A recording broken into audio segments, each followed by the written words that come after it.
decided to do the industrial art?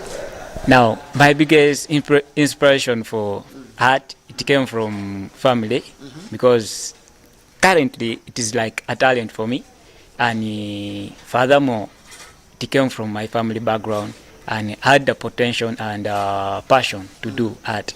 So, in the lineage of your family, there is a person or what people from that family, your family, are doing art? Yeah, more so from my mother's side. Yeah. So you inherited the talent? Possibly. Okay. So when did you realize that you can do art and you can earn from your art? Now, all this blew up from my secondary, but initially, art, I developed that art ability from my childhood. I developed that from my childhood. That is when we used to play with clay. We make a lot of things out of clay. We used to cut boxes and even to make vehicles, even wires. There are all the things come in, but I didn't know that it was what was leading me to my career of this time. That is why I have a big potential about it. Okay. So right from the secondary, primary, and like what really pushed you to say, let me take art? Did you at one point get money from the portraits that you used to do and you're like, let me make it a profession? The biggest push for art, it came in a period when I was in high school. I happened to make a painting, and that painting had to be sold out and to went to the US. So that is where I stepped up from art there and then immediately. That is interesting. What portrait was that? And was, that you went viral and went up to US? It was more of a cultural painting of African setting. What was it exactly?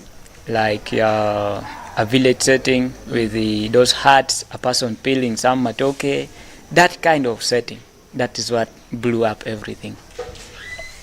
OJOK has some interesting stories here. So you were there and the Mzungu came and he was like, I am taking this. Actually, it wasn't a Mzungu in particular. It was a white man, a black man, but he was residing from US. So when he came, he found us we were organizing the space for exhibition. Then he picked interest in one of the pieces, and there we had to spend sleepless nights working on the work because the guy wanted the work the next day. So that is how things came up. But then another thing which came up, we realized these guys, they normally don't take framed works for now. For them, what they want is the piece. So there's a way you have to package works to be exported out, and the works you have to stay with them within the country. So that one is also another experience which came in. Now, since you are an exporter, you exported some art pieces. Now, there is one guy out there who is watching you and is wondering, how do I package my pieces to be sold? How do I package them to be interesting and attractive? The biggest thing to make a piece attractive, the first thing is framing it. And secondly, you'll have to seal up your pieces. That one prevents it from getting dusty, majorly from dust and dirt. You seal them with a polythene, of course a transparent, so that everyone sees things. That is the biggest thing. But to make things attractive is framing, majorly. All right, now we are back to the pieces here that you make. I sell different pieces with different designs and different materials. To start with, this one here, what is it? What is its purpose? And where do you get the materials to make this? Okay. For this one in particular, that is a complete set of jewelry. But what is on, it's now a necklace on the dummy. And the materials I used there, I focus and I measured majorly on bamboo and what? Some seed pods. People call them local nuts. That is what they call them. That is what they call them. Now, everything there I had to sit down and craft them myself to come up with all that set. Okay, now you're going to take us slow and you're going to explain each and everything. Now I am seeing this is bamboo. Yes. This is bamboo. Yeah. How do you make it and how do you frame this thing? the first step of doing any artwork, you have to get your source of inspiration. Now, the biggest source of inspiration comes from environment. Now, the moment you have analyzed a source of inspiration, you'll have to go further into making sketches of your works. That is why in our catalog here, there are always sketches. This was a book. It's a book. It tells about every step of work. You have to analyze yourself. You pick your sketches. Then you organize the tools and materials for work. That's why you're seeing tools and materials appearing there. And afterwards, you come up with sketches in. We come up in with sketches of the works we are supposed to produce. Now, those works, you have to produce them now according to the sketches you've seen. Because I even majored in making jewelry out of leaves. And Leaves? As in these our local leaves? You see, I majored in that. I was making jewelry out of leaves. But the biggest challenge which came out with preserving them. That is where I had problems. But majorly, that is the biggest thing. But you could do something and look nice? Then, when handling art pieces, finishing is another process. Because that is what makes something attractive to everyone. So you have to do quality finishing. Because you're not working only for marks. You're working for something which can be sold. That is the biggest potential you're working with. That's why after me working, or after doing coursework, my works are ready for market. That is what I base on. The work that is meant for coursework, you sell it to? After they are done marking, I sell them out. This is interesting. Kino kirima nnyo kubanga bw'obanga oli student ng'eyo nga golowooza nti nno okola gadibe nga nkola coursework kubanga olumala nga muwa teacher nga teacher yamanyi gy'abiteeka. Okimanyi nti OJOK GERALD ye olumala coursework we nga amutunda ng'afunamu ssente. Kakati nabagamba nti ku campus bo abamu ekyemisana bawuliriza nnyimba ye ekyemisana bayina kyalya. Kale katikomewo agenda kubanga tunnyonnyola ebirala bingi nnyo kubanga ayina n'ebisiige byonna agenda kubanga atubuulira abaffe maketi ya bino byo eriwa gwayagala okutandika kicho ino kubanga oteeka mu ndowooza kyolina okutandika nakyo. Nze Maka Ekitiibwa katukomewo.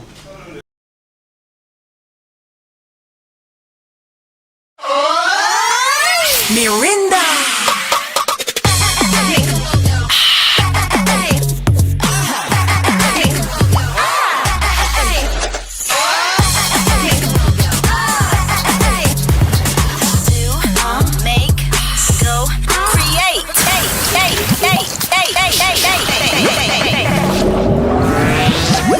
Grab yourself an ice cold bottle of Mirinda Orange at any shop or supermarket near you. Mirinda Orange, the taste that makes you go ORNG. Welcome to Coffee Production Tips, brought to you by Uganda Coffee Development Authority. Uganda Coffee Development Authority is the government agency mandated to promote and oversee the coffee industry as a whole by developing research, facilitating coffee production and productivity, by training farmers on good agricultural practices, controlling the quality and improving the marketing of coffee for the benefit of stakeholders, planting coffee seedlings, mulching, training coffee seedlings, and stamping coffee. Farmers are encouraged to adopt good agricultural practices to get high yields, good prices, and better income from coffee. These tips are brought to you by Uganda Coffee Development Authority.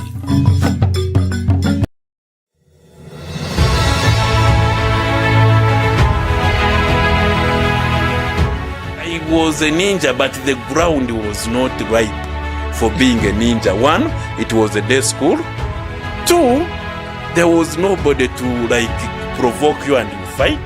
Then, but number three, what I did was to become a DJ around Kampala. Then I said, now I know you want me to get saved, so I am going to get saved, but give me time. Can you imagine telling God, if you ask him for something, can you imagine him telling you, give me time? Me, wherever I've gone in Chankwanza, I don't go with my wife, but I go with my God. In the world in which I lived by then, there was no nursery school in our area. We couldn't hear about them. May the joy of serving others be to us our true reward. Let us love indeed as brothers, as disciples of the Lord.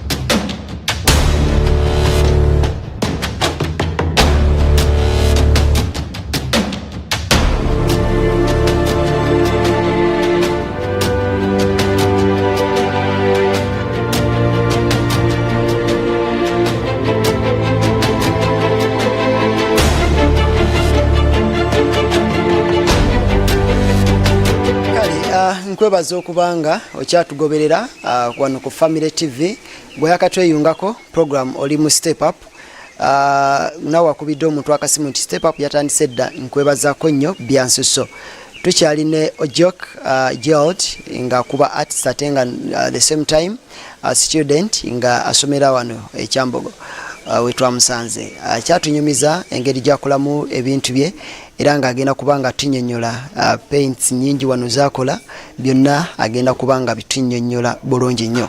Back to you.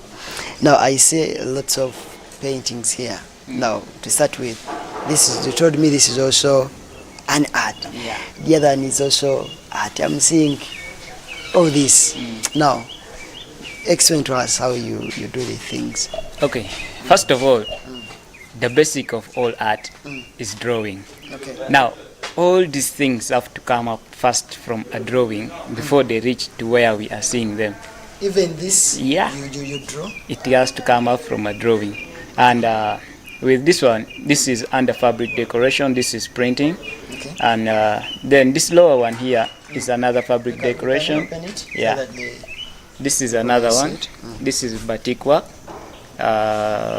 Locally now, for cheaper works, this one you can do it using cassava flour porridge.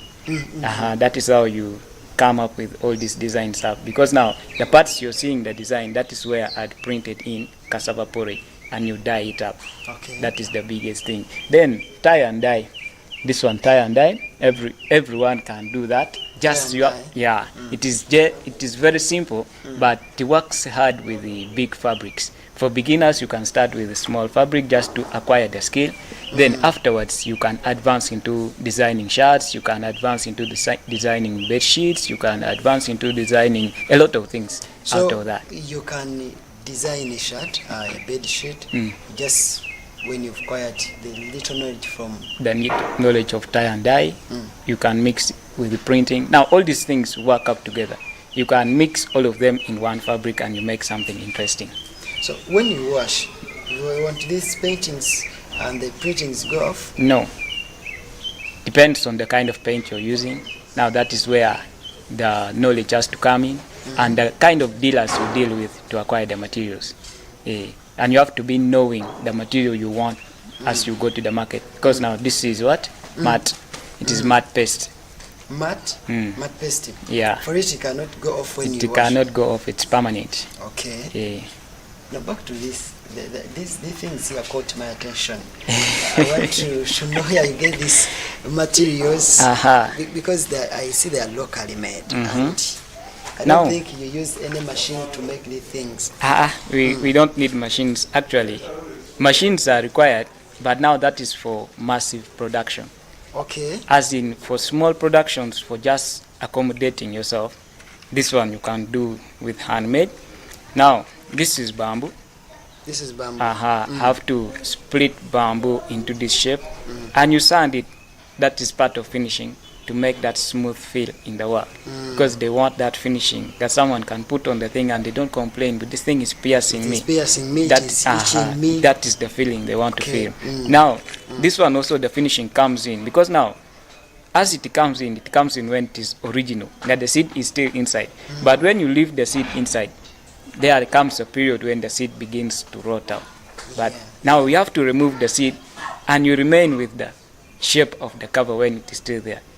So that is another skill which is needed. You remove and you seal it back. You smoothen it with sandpaper to finish. You see, I am looking at this. It has got my attention. I'm imagining a woman or a girl putting on this earring. Okay, it is locally made and it is nice. But then, isn't it heavy for her?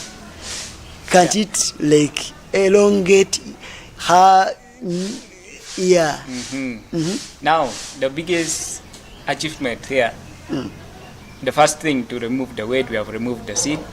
Okay. Then now, the weight of the coating only, it's now nothing much. It is still light.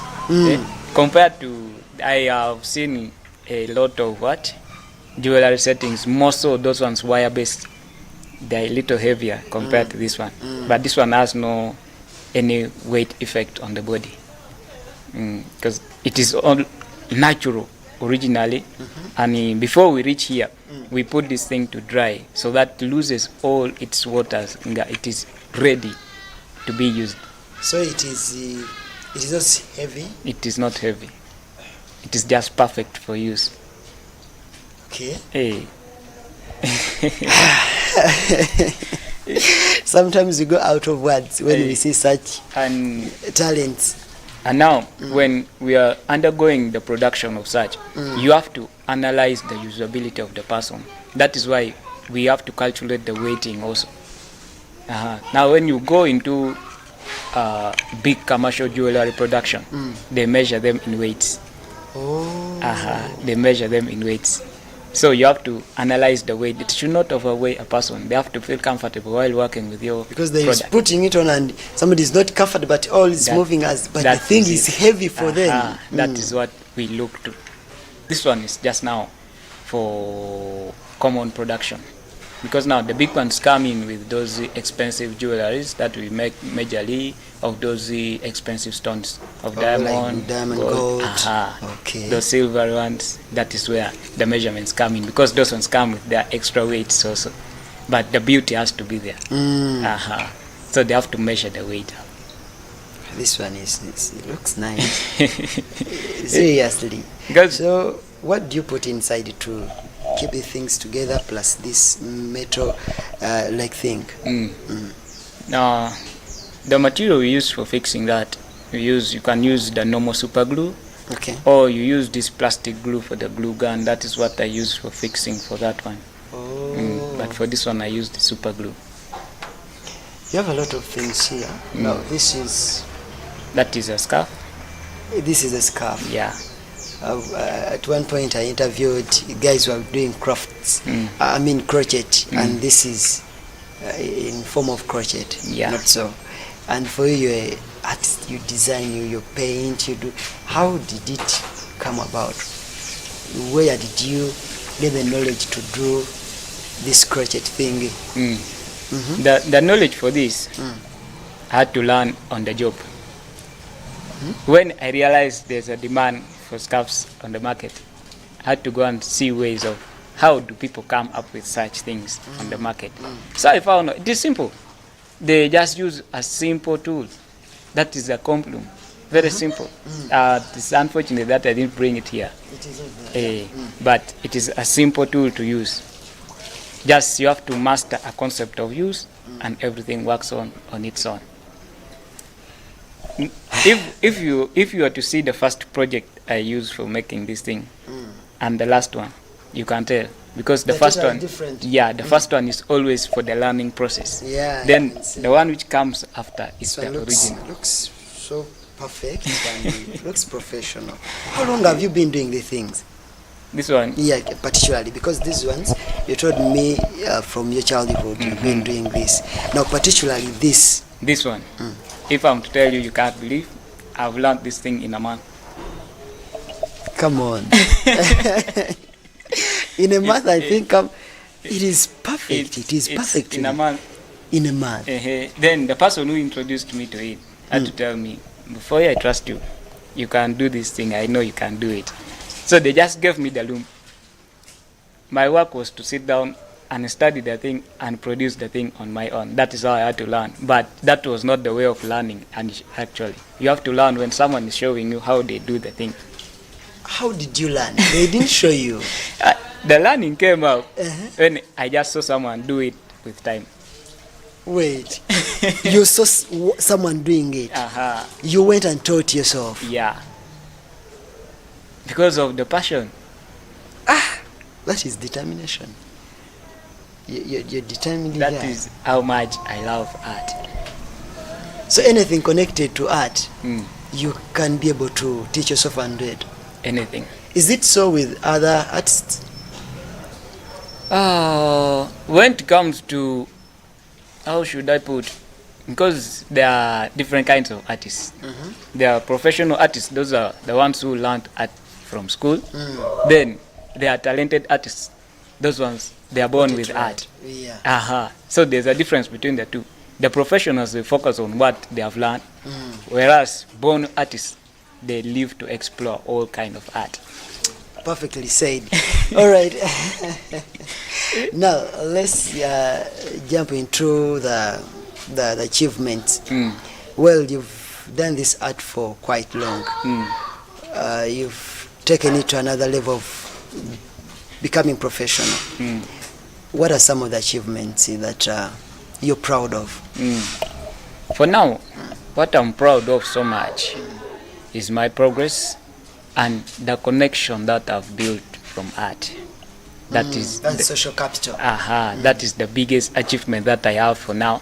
But via medals and trophies, no, I'm not yet there yet, because there's still a lot of competition to be faced. But I'm shooting and striving for all that. I know. But the biggest achievement, of course, is that. Then when I feel good when I begin to teach other people the same way, so that they also follow some paths and they get somewhere in life. Okay, that is wonderful. Now, I know every work or every business has challenges. What are some of those challenges that you've faced in life and you felt like giving up? The biggest challenge with art is marketing. That is one. And the second one is the material. But that is not so much, because with materials you can use anything. In art you can use anything. There's one who told me you can even use banana fibers and you make something look nice. That is already normal. That's why I told you I was even surprised to find myself use a leaf for doing work. And you didn't explain so much about the leaf. You just hinted a little. The leaf was based on coffee, because I wanted to connect so much in African setting. Of course, to promote culture, that is the first thing. As an artist, we have to promote our culture. So I based so much on coffee, where I used the coffee beads as my coffee seeds as my beads. Then the coffee leaves, I used them for the major jewelry pendant. Only that I don't have the pieces, but the images are there in the catalog. Yeah, I can see the images. That is what I based on majorly. But of course, in Uganda, it is not yet at a hike that they value art at the moment. So because you guys are still coming up, and that's why we do such shows. We promote you, and so that the world may know that you people are talented and you exist. So that is why, how can we come up to bring value to art in Uganda? That is what we all strive to look at that. Because the way the whites value their art is different from what we do. What should be done?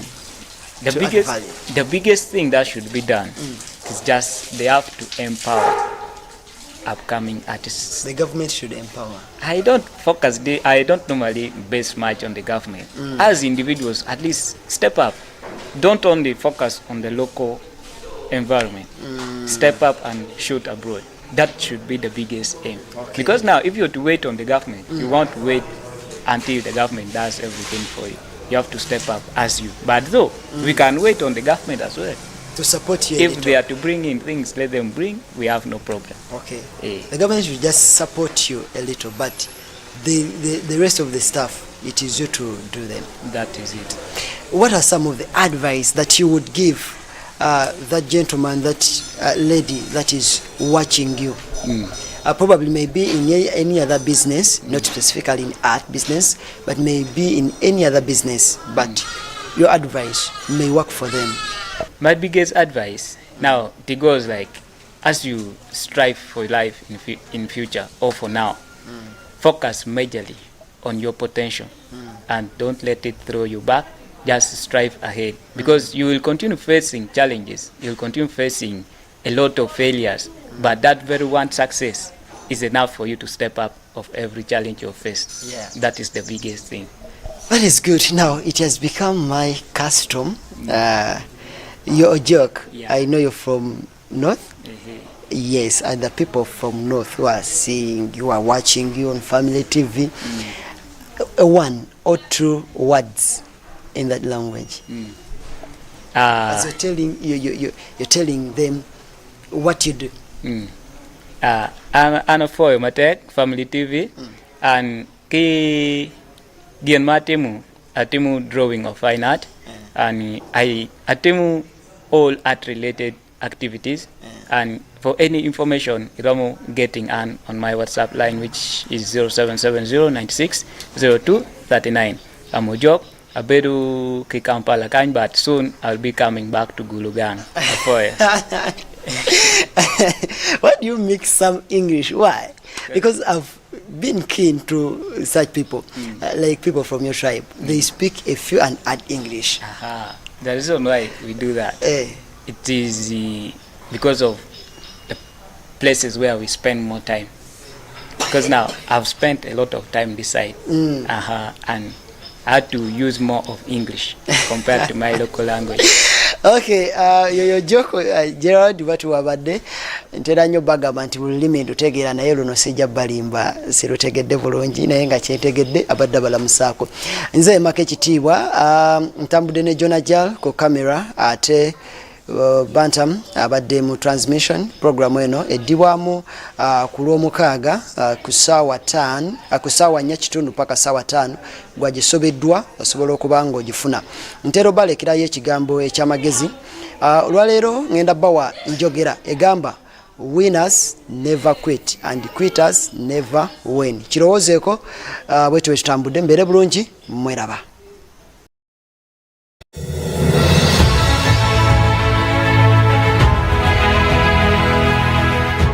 I was a ninja, but the ground was not ripe for being a ninja. One, it was a day school. Two, there was nobody to like provoke you and you fight. Then, but number three, what I did was to become a DJ around Kampala. And I said, now I know you want me to get saved, so I am going to get saved, but give me time. Can you imagine telling God, if you ask him for something, can you imagine him telling you, give me time? Me, wherever I've gone in Chankwanza, I don't go with my wife, but I go with my God. In the world in which I lived by then, there was no nursery school in our area. We couldn't hear about them.